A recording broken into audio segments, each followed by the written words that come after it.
Hi, my name is Todd Allen, and I'll be presenting on moral exemplars in business and elsewhere. I'll be presenting on social learning from moral exemplars, examples of moral exemplars, such as Roger Boisjoly, Hugh Thompson, and James Burke. And then I'll conclude by moral exemplars can be an asset to business. Social learning from moral exemplars. Social learning is learning by watching others' behavior and then emulating that behavior. Social learning can be a major influence on individuals if they first have a desire to follow the exemplar, actively observe the exemplar's actions, remember the moral activity of that exemplar, and then apply the lessons learned from that exemplar. There are many examples of moral exemplars. I'll just explain three. Roger Boisjoly was a scientist for a company that made salt rocket boosters for space shuttle flight. Roger Boisjoly was part of the involved in the Challenger disaster.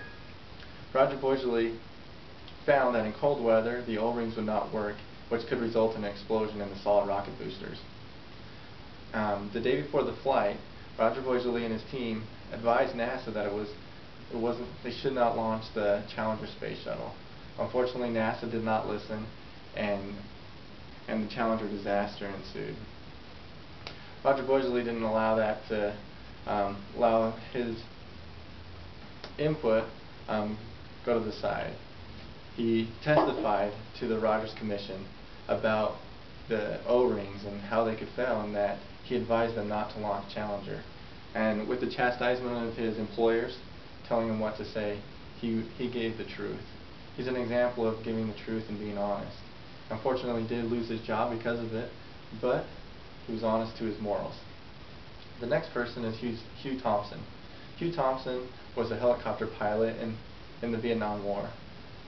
One day, as U.S. soldiers were attacking a small village called Malay, he was observing above in a helicopter, and he found that none of the civilians in that village had any weapons.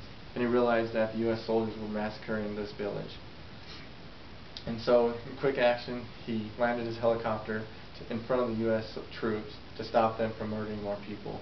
And he advised his crew that they should be willing to draw their weapons against the U.S. soldiers to protect these innocent civilians.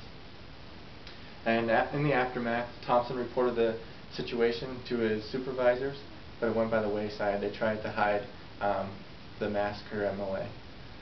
Hugh Thompson wasn't going to allow that to happen, and he's considered a traitor. He's considered by many of his fellow soldiers to be a traitor.